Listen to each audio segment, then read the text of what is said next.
Baik, kita akan mulai dengan materi pembahasan yang pertama tentang pengenalan apa itu database gitu ya. Jadi sebelum kita membahas lebih dalam tentang penggunaan Microsoft Access, alangkah lebih baiknya kita kenalan dulu dengan database-nya itu sendiri. Nah, di sesi kali ini kita akan membahas tiga hal. Yang pertama tentang pengertian database-nya itu sendiri. Kemudian nanti apa sih fungsinya dari database itu dari database tersebut. Dan terakhir adalah ada komponen apa saja sih sebetulnya di dalam database ini. Baik, Bapak Ibu sekalian, mari kita mulai di pembahasan yang pertama. Nah, di sini ya. Jadi, apa sih sebetulnya database? Jadi, database kurang lebih itu dapat diartikan sebagai sebuah kumpulan data ya.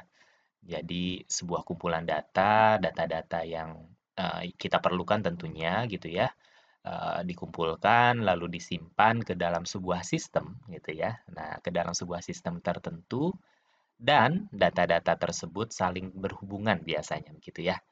Nah, kenapa harus disimpan, kemudian disimpan di dalam sebuah sistem gitu ya?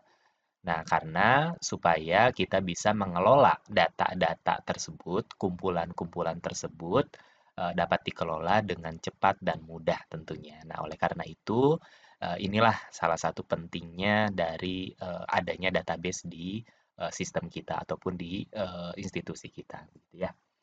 Nah, di sini ada juga keterangan bahwa database penting untuk mengatur data yang jumlahnya banyak ya. Kalau datanya masih bisa dihitung dengan jari, misalkan tentu kita tidak terlalu perlu gitu ya menyiapkan sebuah sistem database yang terstruktur dan rapih begitu ya.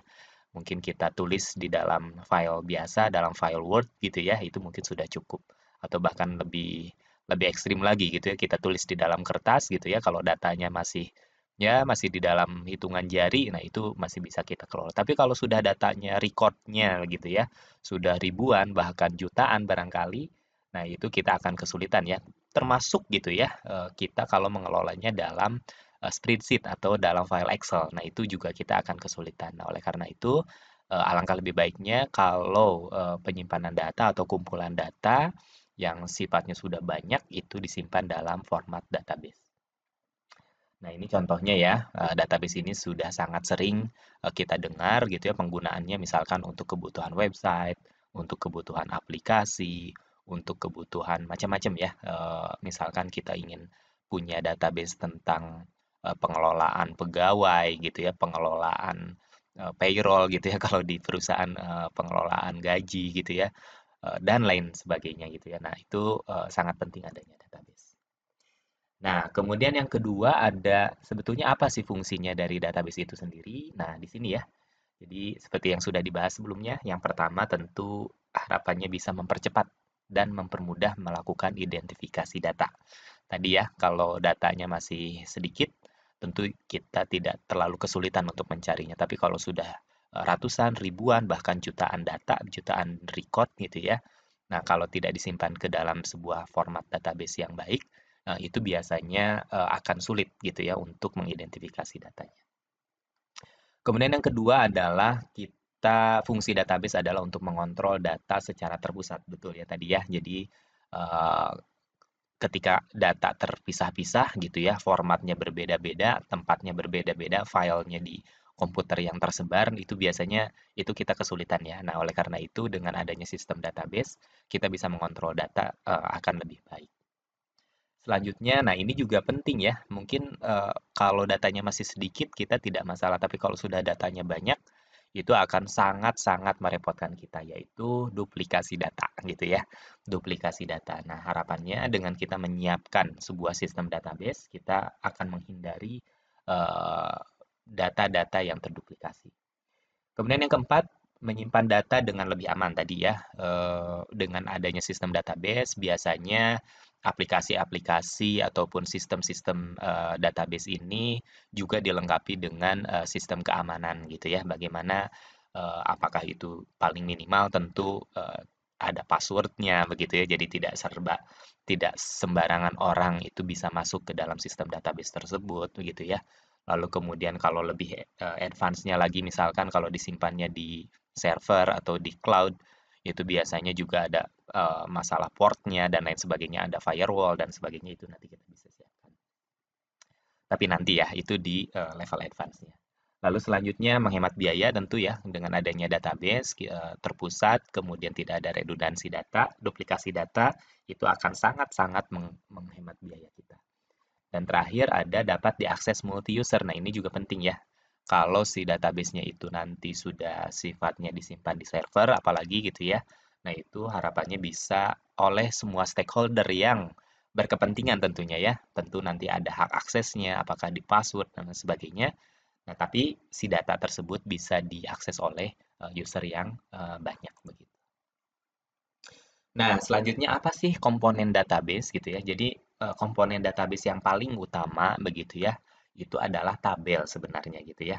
Jadi kalau kita sudah terbiasa mendengar database, pasti asosiasi kita di otak kita itu terpikirnya adalah tabel-tabel ya. Ada tabel, misal kita punya tabel karyawan, tabel pegawai, ada tabel gaji barangkali gitu ya, atau ada tabel yang lainnya. Nah, itu adalah kumpulan data tadi ya. Nah, satu data itu atau satu tabel itu kurang lebih seperti ini. Nah, ini penjelasannya ya. Jadi nanti di file pegawai misalkan gitu ya. Di sini di database kita itu kan tadi kumpulan data ya. Nah, salah satunya misalkan file pegawai. Nah, file pegawainya tersendiri itu biasanya dalam format tabel ya, dalam format tabel. Nah, di tabel mungkin ini yang akan sering kita bahas nanti ya. Jadi, mudah-mudahan Bapak Ibu tidak bingung nanti kalau saya menyebutkan field atau record gitu ya. Jadi field ini adalah kolom ya. Jadi misalkan ini name.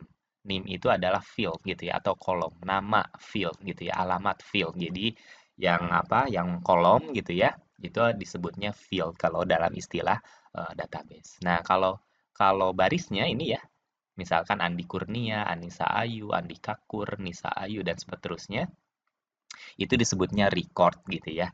Record pertama, record kedua, record ketiga sampai ke record ke sekian puluh juta barangkali gitu ya, itu bisa juga. Nah, kemudian tadi komponennya, lalu kemudian apa sih aplikasi yang bisa kita pilih untuk melakukan pengelolaan database? Nah, sebetulnya banyak ya, banyak sekali. Ada yang open source, ada yang berbayar, begitu ya. Nah, untuk kali ini, karena judul pelatihannya pun adalah pengenalan Microsoft Access gitu ya, yang akan kita gunakan adalah Microsoft Access gitu ya, dan digunakan masih secara standalone, jadi masih berdiri sendiri di komputer kita sendiri gitu ya, jadi belum online, belum multi-user gitu ya. Yang penting kita mempelajari dulu dasar-dasar tentang penggunaan database-nya. Nah, sebetulnya nanti ke depannya gitu ya untuk mempelajari database ini, apalagi kalau Bapak Ibu ditugaskan sebagai programmer barangkali begitu ya, atau pengelola aplikasi tentu akan sangat familiar dengan sistem-sistem ini. Barangkali ada Oracle, Sybase gitu ya, IBM, MySQL, Postgres dan sebagainya. Itu adalah contoh-contoh dari aplikasi pengelolaan database. Dan sekali lagi untuk pelatihan kali ini kita akan menggunakan Microsoft Access. Oke, terima kasih Bapak Ibu. Mungkin untuk sesi kali ini cukupkan sekian. Sampai jumpa di video-video berikutnya atau di materi berikutnya. Terima kasih. Assalamualaikum warahmatullahi wabarakatuh.